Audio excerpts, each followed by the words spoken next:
오늘은 우리도 성전을 수리합시다라는 제목으로 말씀 전하며 피차간의 은혜가 되기를 원합니다. 성전을 수리합시다라고 제목을 던지니 여러분들 마음속에 성전 건축하나? 성전 리모델링하나? 성전은 아니죠. 예배당을 리모델링하나? 이런 생각을 가질 수가 있습니다. 네, 하나님의 뜻이 어디에 있는지 말씀을 끝까지 들어보시면 아시게 될 겁니다. 요시야가 8살 때 왕이 되었습니다. 8살 나이라고 하면 도겸이 정도 나이가 될 것 같습니다. 그런 약관의 나이에 남유다의 왕이 되었습니다. 아이가 나라를 어떻게 통치할 수 있겠습니까? 그러니 옆에 이 신하들의 역할이 매우 큽니다. 신하들이 어떠한 정치관을 가지고 있는지, 어떠한 신앙관을 가지고 있는지에 따라서 요시야가 좌지우지될 수 있는 그런 상황입니다. 다행인 것은 요시야 옆에는 믿음의 사람들이 있었던 것 같습니다. 아버지와 할아버지와는 달리 어린 나이에 이 요시야가 하나님 앞에 정직히 행하는 왕이었다라고 성경은 말씀하고 있습니다. 자, 22장 1절 말씀을 보시고 2절까지 한번 같이 읽어보겠습니다. 요시야가 왕위에 오를 때에 나이가 8세라 예루살렘에서 31년간 다스리니라. 그의 어머니의 이름은 여디다요 보스갓 아디야의 딸이더라. 요시야가 여호와 보시기에 정직히 행하여 그의 조상 다윗의 모든 길로 행하고 좌로나 좌우로 치우치지 아니하였더라. 아멘.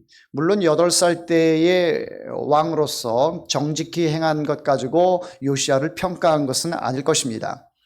그의 31년간의 통치 기간을 봤을 때 객관적으로 여호와 보시기에 정직히 행하였다라는 그런 평가를 듣게 된 것이죠. 그의 어머니에 의해서인지 아니면 주변에 좋은 신하들에 의해서인지 몰라도 요시야는 하나님 앞에 정직히 행하는 그런 왕으로서 하나님을 두려워하고 또 백성들을 하나님의 말씀으로 잘 섬기는 그런 사람이었습니다. 그런데 이 요시야 왕이 한 18년 정도 통치하는 동안에 사실 하나님의 말씀을 잘 몰랐습니다. 성전 수리에 대한 그다지 관심도 없었습니다. 그런데 통치한 지 18년째 성전을 바라보니 그 솔로몬 시대에 지었던 그 위엄 있는 예루살렘 성전, 온 백성이 한 마음을 다하여서 또 헌금하고 기도하고 해서 지었던 그 예루살렘 성전, 그 영광의 예루살렘 성전이 요시야 어린 나이에 볼 때에 매우 초라하고 또 이 성전이 성전 같지 않은 그런 모습으로 변화되어 있는 모습을 보면서 마음에 결단을 하게 됩니다. 하나님께서 임재하고 계신 이 성전에 잡초가 무성하고 먼지가 켜켜이 쌓여있는 이런 모습들을 보면서 마음이 아팠던 것이죠. 그래서 성전을 성전되게 하기 위해서는 이러한 우리의 그동안 무관심 속에 있었던 이 성전을 다시 관심사로 돌리고 이 성전을 깨끗이 청소하고 수리해서 하나님께 영광을 올려드리는 아름다운 성전이 되었으면 좋겠다라고 하는 그런 염원이 있었습니다. 그런 소망을 가지고 이제 대제사장 hil기야에게 명령을 내려요. 예루살렘 성전을 수리하도록 하시오. 온 백성이 함께 동참할 수 있도록 하게 하시오 해서 이 백성들이 이제 성전 수리하는데 몸과 마음과 뜻과 정성을 다하여 이제 힘을 합합니다. 그래서 예물을 모으고 하나님 앞에 드림으로 그 예물을 통해서 토목하는 사람, 또 미장하는 사람, 또 여러 가지 이 건축을 하게 되면 필요한 그런 일꾼들을 모아서 그들에게 돈을 주면서 이제 성전을 짓도록 합니다. 그런데 참으로 놀라운 일이 벌어집니다. 성전을 수리한다. 지금으로 얘기하면 리모델링이라 말할 수가 있을 거예요. 리모델링을 하는데 어느 구석에 먼지가 수북히 쌓인 곳에 하나님의 말씀, 율법책이 발견이 된 겁니다. 여러분, 그 위에 아버지와 그의 할아버지는 하나님을 잘 섬기지 않았던 사람이기 때문에 그 사람들은 자취하더라도 그 위에 히스기야 왕이라든지 또 더 올라가면 여호사밧 왕이라든지 선한 왕들이 많이 있었음에도 불구하고 하나님의 말씀이 성전 그 구석에 먼지로 수북이 쌓여 있는 가운데 율법책이 묻혀져 있다라고 하는 그런 모습을 발견하게 된 것이죠. 종교 개혁을 일으켰던 왕들도 예루살렘 성전 안에서 하나님의 말씀, 이 율법책을 발견하지 못했는데 요시야 왕 때에 이 hil기야 대제사장이 성전을 인부들을 통해서 수리하다가 그 율법책을 발견하게 된 것입니다. 지금으로 우리로 따진다면 마치 조상 대대로 있었던 그런 가보와도 같은 것을 그동안 전혀 알지 못했는데 그 가보, 보물이 우리 집 구석에 있었다라고 하는 그 발견이 되어서 현재 가치로 따진다면 어마어마하게 금액을 매길 만한 그런 가치의 가보가 발견됐다라고 하는 것이죠. 마찬가지로 이 요시야 왕 때 모세 시대에 하나님으로부터 받았던 그 율법책이 이제 발견이 된 거예요. 얼마나 놀랐겠습니까? 그래서 이 율법책을 발견하고 hil기야 대제사장이 서기관 사반에게 갖다 줍니다. 서기관에게 주면서 이것을 왕에게 보고하시오라고 말을 합니다. 사반이 이 하나님의 말씀 율법책을 들고 왕에게 갑니다. 요시야 왕에게 가서 왕이시여 하나님의 말씀 율법책을 발견하였나이다 라고 하니까 그 말씀을 읽어봐라 하니 그 말씀을 읽기 시작합니다. 이스라엘 백성들에게 하나님께서 주신 그 말씀은 어떤 내용이었겠습니까? 신명기 28장의 말씀이라 많은 신학자들이 이야기를 합니다. 하나님의 말씀대로 살지 않을 때 이 백성이 멸망하게 된다라고 하는 그런 내용들, 또 하나님의 말씀대로 살 때에 하나님께서 복을 주신다라고 하는 이 말씀, 이 말씀이 기록되어 있는 것을 사반 서기관이 읽어 드릴 때에 이제 이 말씀을 듣고 있던 요시야 왕의 마음이 지진이 일어납니다. 두 귀가 울립니다. 마음에는 감동이 일어납니다.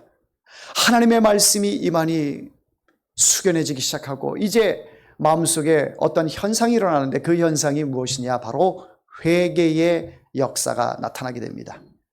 하나님의 말씀이 귀에 들리고 이 심령 가운데 심어지니까 하나님의 말씀 앞에 두렵고 떨리는 마음이 생기는 거예요. 그러면서 납작 엎드리게 되고 자기가 입고 있는 이 용포를 찢기 시작합니다. 옷을 찢으며 하나님 앞에 참회하게 되는 모습을 볼 수가 있습니다. 여러분, 하나님의 말씀이 임하면 어떠한 현상이 일어나는지 여러분 잘 아시죠? 하나님의 말씀이 내 심령 가운데 임하면 그 말씀으로 인하여 막 떨림이 이루 말할 수가 없습니다. 그래서 하나님께서 나에게 음성을 주실 때에 내 마음속에 내가 그동안 살아왔던 이 모습과 충돌을 하다 보니 내 속에 있던 이 육적인 생각들, 육적인 언어들, 육적인 행동들 이런 것들이 말씀의 방망이 앞에 다 부서지는 것을 여러분 경험하셨을 거예요. 그러니까 그 말씀이 내 속에 임하니까 이제 나는 옛 모습은 사라지고 새로운 모습으로 바로 예수 그리스도가 임하니 보라 새 것이 되었도다. 이제 새 사람으로 변화가 되는 역사가 나타나게 되는 것이죠. 여러분, 하나님의 말씀이 임하게 되면요, 제일 먼저 임하게 내가 내 자신에게서 나타나는 것이 무엇이냐면 바로 회개가 나타납니다. 거룩하신 하나님의 말씀이 내 심령을 지배하니 내 속에 그동안 행해왔던 그런 행동과 언어와 생각들 이런 것들이 하나님 앞에 얼마나 추잡하고 죄악의 모습이었는지 이것이 하나님 앞에 내려놓고 회개의 눈물이 나오게 되는 것이죠. 여러분, 어느 때 눈물이 납니까? 회개할 때 눈물 나지 않습니까? 예? 물론 기쁠 때도 눈물이 납니다. 찬양을 하면서 감격이 될 때도 눈물이 나요. 그러나 내 자신을 자복하고 회개하고 이 통회하는 마음으로 하나님 앞에 나아갈 때 내가 그동안 쌓아왔던 나의 이 바벨탑들이, 내 자신의 바벨탑들이 말씀 앞에 다 무너짐을 통하여 내 가슴을 치며 회개하는 역사가 나타나게 되는 것입니다. 1866년에 영국의 토마스 선교사가 이 조선이라고 하는 이 미지의 땅, 조선에 도착을 해서 하나님의 말씀을 전하려고 하는데, 배에서 내리기도 전에 조선의 군관들에 의해서 죽임을 당하게 됩니다. 이 토마스 선교사가 조선의 이 은둔의 나라, 하나님을 알지 못하고 양반과 쌍놈으로 갈라져서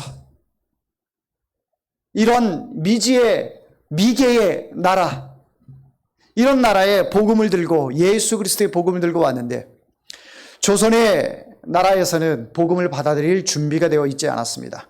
그래서 그 병사들은 마치 이 코쟁이 괴물이 이 나라를 지배하려고 한다, 침략하려고 한다, 이런 생각에 토마스 선교사를 죽이게 됩니다. 그러나 토마스 선교사가 죽임을 당하기 전에 성경책을 무트로 던지면서 예수, 예수, 예수를 외쳤습니다. 그래서 한 병사가 예수, 야수라고 하는 그 얘기에 뭔 소리 하는 건가 생각을 하다가 던진 그 성경책을 들고 집에 와서 뭐 하는 내용이야 하면서 보니까 종이가 참 질감이 좋아요. 그래서 이것을 화장실에서 자기의 볼일 보는 용도로 사용하기도 하고, 또 이 성경책을 찢어가지고 벽에다가, 천장에다 붙이고 벽에다가 붙이고 자기 집에 도배를 하게 되는 것이죠. 자다 일어나서 눈을 떠서 탁 바라보면 하나님이 세상을 이처럼 사랑하사 독생자를 주셨으니 이는 저를 믿는 자는 멸망하지 않고 영생을 얻게 하려 하심이라. 영생을 얻게 한다. 저를 믿는 자마다, 예수를 믿는 자마다 멸망치 않고 영생을 얻게 한다. 수고하고 무거운 짐진 자들아 다 내게로 오라. 내가 너희를 쉬게 하리라. 이런 말씀들이 막 들어오는 거예요. 눈에 들어와요. 그러면서 생각하기를, 내가 찔러 죽였던 그 토마스 선교사가 마지막 남긴 말이 예수, 예수라고 했는데 그때는 그냥 무심코 흘려들었는데 성경에 보니까 이 책이라고 붉게 생긴 이 책을 보니까 예수가 나오네. 그 예수라는 사람이 하나님의 아들이네. 그 사람을 믿으면 멸망치 않고 구원을 얻는다라고 하네. 이러면서 마음에 지진이 일어나기 시작합니다. 예수님이 똑똑똑 두드리시며 노크하고 계십니다. 볼지어다 내가 문 밖에 서서 두드리노니 누구든지 내 음성을 듣고 문을 열면 내가 그에게로 들어가 그로 더불어 먹고 그는 나로 더불어 먹으리라. 예수님께서 노크하시는데 이 사람의 마음의 문이 활짝 열렸어요. 내 마음의 문에 노크하시는 예수님의 음성이 들리기 시작했고, 내 마음의 문을 여니 예수님이 내 마음속에 들어와서 믿게 되었어요. 할렐루야! 그러므로 예수쟁이가 된 것입니다. 마음에 예수가 들어오니까 어떤 현상이 일어나요? 회개가 나타납니다. 나에게 복음을 전해 주었던 그 선교사, 나를 예수 믿게 해서 구원 얻게 하려고 했던 그 선교사, 나를 죄와 사망의 법에서 건져서 나를 살리려고 했던 그 선교사, 그 선교사를 내 손으로 찔러 죽였다니 하나님 앞에 회개하게 되고, 사람을 죽인 그 죄책감, 나를 살리려고 한 사람을 죽이려고 했던 그 마음, 이 마음 속에 견딜 수 없었던 것이죠. 여러분, 1866년에 있었던 그 일로 인하여 이제 하나님의 말씀의 능력이 이 조선 땅에 나타나기 시작합니다. 그래서 그 하나님의 말씀이 이제 점점점 퍼지기 시작했고, 여러 선교사들이 조선 땅에 들어오면서 오늘날 이렇게 대한민국이라는 나라가 또 태동이 되었고, 오늘 이 좋은 시대에 좋은 환경 가운데 우리가 좋은 장소에서 편안하게 하나님 앞에 예배를 드릴 수 있는 혜택을 누리고 있는 것입니다. 할렐루야. 하나님의 말씀에 씨앗이 심겨짐을 통하여 이것이 30배, 60배, 100배의 결실을 맺으면서 오늘날 이렇게 우리가 하나님의 말씀을 듣고 은혜 받고 그 말씀에 은혜에 힘입어 또 회개하고 그 말씀으로 힘입어서 세상에 나가서 힘있게 살아가게 되는 것입니다. 이것이 하나님의 말씀의 능력이에요. 예, 하나님의 말씀. 하나님의 말씀이 임하면 여러분 마음속에 이제 내 자아와 말씀과 부딪히게 됩니다. 그렇게 되면 내 자신을 돌아보게 되죠. 내가 어떻게 살아왔는가? 어떤 꿈을 가지고 있는가? 앞으로 나의 미래는 어떻게 될 것인가? 어떤 노력을 해야 하는가? 이런 생각이 정립이 되게 되어 있습니다. 하나님의 말씀이 내 심령에 임하니까 그 말씀이 기준이 되고 그 기준이 된 말씀을 통해서 내 인생 설계가 이제 달라지게 되어 있는 거예요. 그동안 계속해서 잘 먹고 잘 사는 데 초점을 맞추고 건강에 초점을 맞추고 또 가정의 평화를 위해서 초점을 맞췄던 것이 이제는 나로 하여금 하나님의 영광을 받으시고 나로 하여금 세상의 어두운 세상의 빛으로 그 빛의 길을 걸어가도록 하게 하시는 그 하나님의 은혜가 이 심령에 임하니 삶의 목적이 달라지고 의미가 달라지는 거예요. 이제는 나만을 위해서 살아왔고 내 가정만을 위해서 힘써 왔었다면 이제는 하나님의 나라와 영광을 위하여 믿지 않은 그 영혼들을 구원하기 위하여 내가 하나님의 도구로 의로운 도구로 쓰임받을 수 있다는 것에 이제 기독교인으로서의 올바른 정체성이 생기게 된다는 것이죠.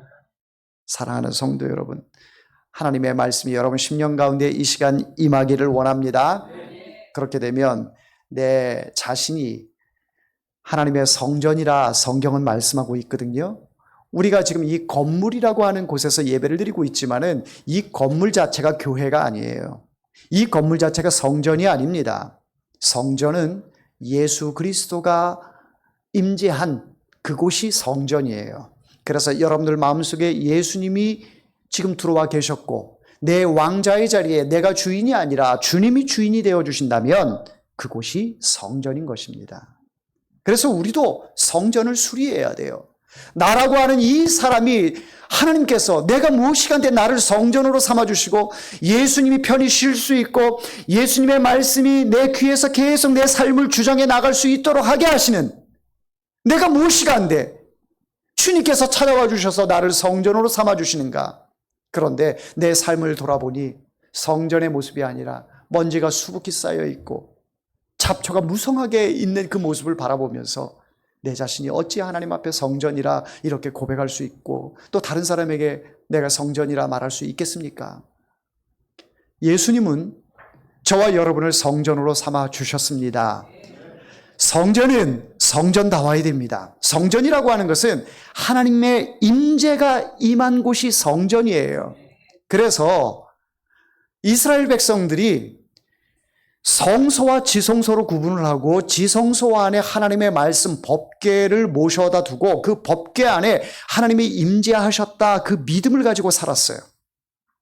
직접적으로 하나님께서 임재하고 계셨기 때문에 그 지성소 안에 있는 이 법궤가 있는 지성소에는 제사장들도 못 들어갔습니다. 1년에 한 번 속죄일에만 대제사장이 들어갈 정도로 하나님의 임재는 거룩하기 때문에 더러운 죄인들이 함부로 접할 수 없는 곳이었습니다. 그것이 바로 성전인 거예요. 성전은 하나님이 임재가 있는 곳이기 때문에 거룩하고 정결한 곳입니다. 그런 곳이 성전일진데 바로 내 자신을 예수님을 모신 나를 성전이라고 예수님이 말씀을 하셨으니 이 성전이 깨끗해야 됩니까? 더러워도 상관없습니까? 깨끗해야죠. 여러분 자신이 성전이라고 하는데 하나님을 두려워하고 하나님 앞에서 내가 정결한 모습으로 살아가야죠. 우리가 사람들은 의식을 많이 하면서 살아요. 환경 의식하고 권력 앞에 의식하고 나에게 도움이 되는지 안 되는지 이거 따져보면서 의식하고 그러나 정작 하나님을 두려워하지 않고 하나님을 의식하지 않는 삶이 너무 많습니다. 그런 모습은 어떻게 된 거예요? 성전이 잡초로 지금 무성하게 자랐다는 거예요. 먼지로 수억히 쌓여 있어서 내 마음속에 있는 이 성전이 다 가려져 있다는 거예요. 이런 모습에 내가 성전이다. 내가 하나님 앞에 거룩한 백성이다. 이렇게 고백하기가 너무 부끄러운 것이죠. 여러분 남유다의 개혁 왕이라고 하면 3명을 들 수가 있습니다. 여호사밧, 히스기야, 요시야. 이렇게 3명을 들 수 있는데 여러 다 장점이 있어요. 또 단점도 있긴 하지만 근데 오늘 본문에 나오는 이 요시야는 어린 나이에 왕이 되었고 또 이 요시야 왕이 왕의 역할을 다 한 뒤에 한 34년에서 35년 뒤에는 남유다가 완전히 망합니다. 마지막 개혁의 왕이었어요.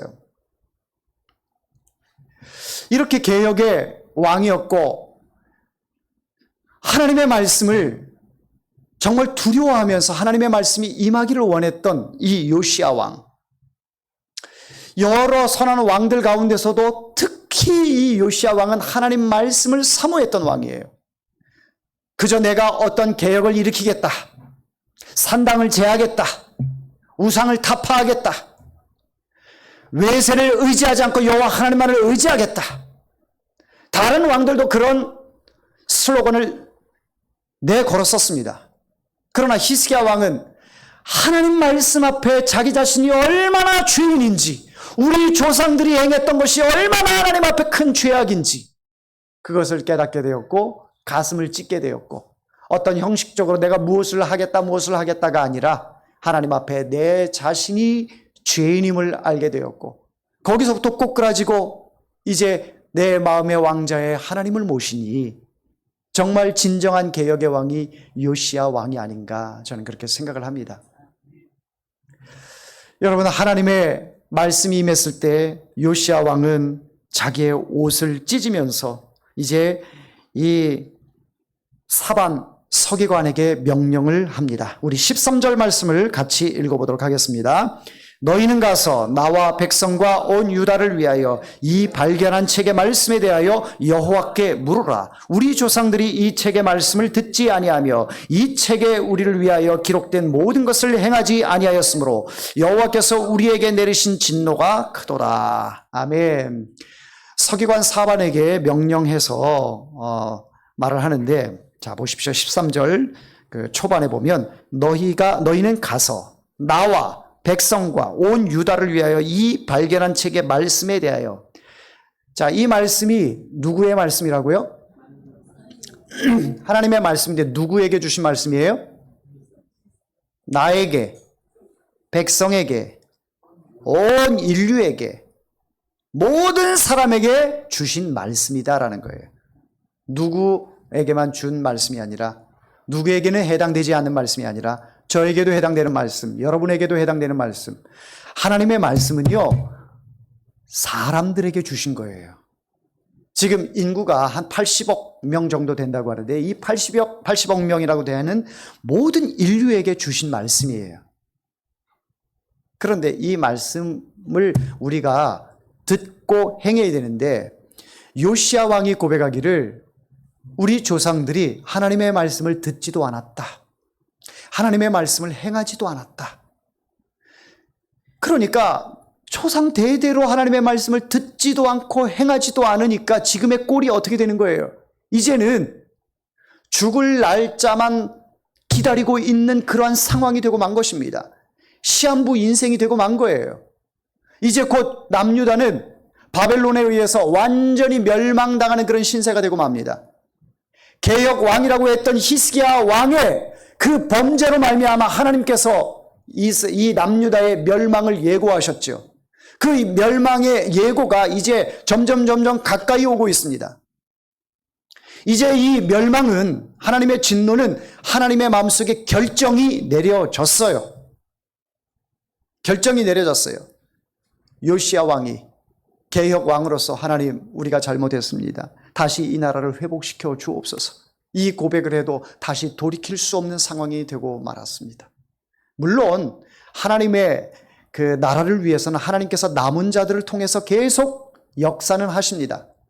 그러나 이스라엘 백성들에게 있어서는 북쪽 이스라엘은 망한 지 오래됐고 남유다도 이제 지금 간당간당 하는데 얼마 남지 않아서 하나님께서 완전히 이 남유다까지도 다 멸망시킬 것을 예고하고 있으니 지금 이런 상황에 남유다는 놓여져 있는데, 이런 가운데서도 그래도 마지막 개혁왕 이 요시야를 통해서 하나님의 말씀을 듣고 깨닫게 되는 것이지요. 이 말씀을 보고 우리 조상들을 바라보니까 하나님의 말씀 듣지도 않고 행하지도 않는 저의 모습, 그러면서 아세라 신을 섬기고 바알 신을 섬기고 수없이 많은 그런 잡신들을 섬기면서 마치 그런 것들이 우리에게 풍요를 가져다 주고 외세의 침략으로부터 우리를 안전하게 지켜줄 것이라고 생각을 하고, 나아가서는 그러면서도 자손들을 많이 낳을 수 있는 이 다산의 신을 섬기고 자녀들을 불가운데로 지나가게 하는 그 몰록 신을 섬기게 만들고, 이런 조상들의 이런 죄들이 요시야 왕 가운데 하나하나 주마등과 같이 떠오르는 거예요. 우리 아버지도 그랬는데, 우리 할아버지 므낫세도 그랬는데, 최악의 악한 왕 우리 할아버지, 그에 못지않은 우리 아버지, 다 그렇게 하나님 앞에 보시기에 정직히 행하지도 않았고 이스라엘 백성들을 다 죄의 구렁텅이로 끌고 들어가는 저의 모습들, 이 모습들이 생각이 나니까 가슴을 치지 않을 수가 없는 거죠. 옷을 찢는 게 이게 문제가 아닌 거예요. 요시야 왕이 옷을 찢었다라고 하는 것은 단순히 옷만 찢은 것을 이야기하는 것이 아닙니다. 그 마음속에는 정말 옷을 찢을 정도로 가슴을 찢는 거예요. 여러분, 내 마음을 찢고 내 양심을 찢고 내 속에 있는 이 더러운 생각, 추잡한 생각, 이것을 찢어 발견해서 하나님 앞에 내려놓고 내가 죄인입니다라고 고백하는 것이, 이것이 회개입니다. 여러분, 하나님 앞에 올 때마다 회개하시죠? 엎드려서 기도할 때마다 하나님, 내가 한 주간 이렇게 살면서 이러이러한 죄를 지었습니다. 회개합니다. 입술로만 하는 회개가 아니라 가슴을 찢는 회개를 하셔야 돼요. 그 가슴을 찢는 회개라고 하는 것은 그것이 정말 내가 배설물처럼 다 쏟아버려서 다시는 보지 않는, 다시는 함께하고 싶지 않은 그런 심정으로 하나님 앞에 회개를 해야 한다는 거예요. 그래서 하나님 앞에서는 깨끗한 심령으로, 정직한 심령으로 새로운 피조물로서의 그런 삶을 또 다짐하고 결단하고 새 힘을 얻어서 세상을 향해서 달려나갈 때 여러분이 빛이 되는 것이고 여러분이 소금이 되는 것이에요. 옛 모습 그대로 나아가면서 우리는 세상의 빛이야, 세상의 소금이야. 지나가던 개가 웃어요. 개가 웃어요. 사단이 그런 모습을 보면서 얼마나 여러분들의 연약한 모습을 보면서 웃고 있겠습니까? 사단을 두렵게 하는 사람이 되어야 합니다. 마귀를 두렵게 하는 사람은 내 심령이 깨끗해야 돼요. 내 속에 어두움이 물러야 돼요. 죄악의 덩어리가 떨어져 나가야 합니다. 내가 그동안 섬겨왔던 나의 이 지식, 내 자아, 내 지혜, 경험, 능력, 백으로 삼고 있던 그런 권세가들, 이런 모든 것들을 내려놓고 주님을 붙들어야 합니다. 자, 여호와께 물으면서 자기의 조상들이 생각이 나고 나의 죄가 생각이 났어요. 내가 17년 됐는데, 왕으로서 18년째 성전 수리하게 되는데 17년 동안 과연 어떻게 이 백성들을 통치해 왔는가? 나는 그래도 정직하게 백성들을 이끌어 간다라고 생각을 했는데 아니었구나. 하나님의 말씀을 듣지도 않고 행하지도 않았구나. 그저 이 백성들이 잘 살 수 있도록만 행했구나. 이런 것들이 생각이 나니까 하나님 앞에서 이 죄악이 막 회개가 되는 거예요. 여러분, 13절 하반절 말씀을 보십시오. 여호와께서 우리에게 내리신 진노가 크도다. 하나님의 말씀이 임하니까 이 나라의 멸망이 보입니다. 멸망이 보여요. 그러나 우리는 그 멸망을 바라보면서 두려워해요. 내가 멸망당하면 어떡하지? 내가 가지고 있는 것 잃어버리면 어떡하지? 이런 염려하게 되는데, 때로는 여러분들이 가지고 있는 것들을 하나님께서 가져가시는 것이 여러분들에게 복이 되는 것이 있어요. 여러분들이 아주 아집에 사로잡혀서 놓지 않는 것들, 결단코 이것만큼 포기하지 않는 것들, 나에게 이것이 큰 힘이 되어주고 유익이 되는데 하나님이 보실 때는 그것이 우상덩어리인 것들, 이런 것들이 있어요. 근데 그런 것들을 나에게 고난을 주면서, 고통을 주면서도 하나님이 빼앗아가는 경우들이 있는데, 그런 경우를 통해서 우리는 하나님 앞에 왜 내가 누리고 있는, 왜 내가 가지고 있는, 내가 이것을 통해서 행복을 누리고 있는 이것들을 하나님 가져가십니까? 왜 나에게 있어서 건강을 가져가십니까? 왜 나에게 있어서 물질을 가져가십니까? 이런 것으로 인하여 하나님 앞에 불평할 때가 있지 않습니까? 그런데 그런 것을 가져가심으로 인하여 나에게 정말 구원이 회복이 되고 나의 삶이 다시 하나님을 바라보게 되고 세상을 의지하던 삶이 이제는 예수 그리스도의 보혈의 피로 말미암아 죄를 생각하는 것이 아니라 예수 그리스도의 십자가를 바라보게 되는 그런 은혜가 있다라는 거예요. 하나님은 여러분들이 죄악 가운데 있다가 이 세상에서 잘 먹고 잘 살고 건강하게 살다가 지옥으로 들어가는 것을 원하지 않으세요. 비록 이 세상의 삶은 힘들고 어려움이 있어도 남보다 좀 비교 의식을 해볼 때에 정말 만족하지 못하는 그런 부분들이 있다 할지라도 내 심령 가운데 하나님의 말씀이 임하니 그동안 내가 추구해왔던 것들, 내가 꿈꿔왔던 것들, 이상적으로 생각해왔던 것들, 이런 것들이 하나님 앞에 얼마나 큰 죄악인지 깨달아지니 회개하니 내 마음속에 다시 예수 그리스도가 임하게 되는 것이지. 여러분, 대한민국에 1000만인이 기독교인이라고 이야기를 합니다. 1000만인. 우리나라의 5분의 1 정도가 기독교인이라고 이야기를 하는데 그 5분의 1의 그 기독교인 가운데 얼마나 하나님이 보실 때에 인정할 만한 하나님의 백성이다라는 사람이 있겠습니까? 그 사람들 가운데 혹시 여러분들이 해당이 되지는 않습니까? 여러분 자신이 정말 하나님이 인정할 만한 그런 사람인가? 내 심령 가운데 온갖 먼지와 쓰레기와 잡초로 가득해 있던 이 세상 것들이 이 성전이라고 하는 것에 그런 것들을 두고 있으니 어찌 이 사람이 온전히 생활할 수가 있겠어요? 온전히 하나님의 백성으로서 살아갈 수가 있겠습니까? 눈으로 보고 귀로 듣고 생각하는 것이 다 쓰레기인데 그 쓰레기 더미에서 굴르면서도 그 똥 속에서 굴르는 개똥벌레처럼 그것이 좋아서 우리 조상들이 그렇게 살아왔다라는 거예요. 요시아의 조상들이 그렇게 살아왔어요. 그런데 하나님의 말씀이 발견되고 그 말씀 앞에 내 자신을 비춰보고 이 민족을 비춰보니까 그동안의 삶이 너무너무 헛된 삶이었다라는 것이 깨달아지게 되는 것이죠. 여러분, 그게 하나님의 말씀의 능력입니다. 하나님의 말씀의 거울로 내 자신을 들여다보니까 내 자신이 그 말씀 앞에 다 비춰지는 거예요. 나라는 인간이 어떠한 사람이었는지, 내가 어떤 것에 사로잡혀 있는지, 내가 어쩌면 이 속에서 하나님의 말씀에 비춰보니까 엄청나게 사악한 인간이었는지, 이 말씀이 내 자신에게 그대로 투영이 되는 거예요. 그런 신명기 28장의 말씀을 요시야 왕이 접할 때 복이 어떤 것이며 저주가 어떤 것인지 분명히 율법책에 나와 있는 것을 깨닫게 되니까 이 나라의 미래를 바라보고 절망적일 수밖에 없는 거죠. 사랑하는 성도 여러분, 여러분들은 하나님의 말씀을 두려워하기를 바랍니다. 하나님의 말씀은요, 목사에게만 준 게 아니에요. 장로에게만 준 게 아닙니다. 여러분 모두에게 하나님의 말씀이 임한 거예요. 그렇기 때문에 그거는 목사님에게 해당하는 말씀이 나랑 해당이 없어요. 누구도 피해갈 수 없습니다. 하나님의 말씀은 누구에게나 다 보편적으로 주신 말씀이기 때문에 여러분들이 하나님 앞에 섰을 때에 그 말씀 앞에 좋은 핑계거리가 많이 나타나기를 원합니다. 나쁜 핑계로 나 이래서 저래서 아무 소용이 없습니다.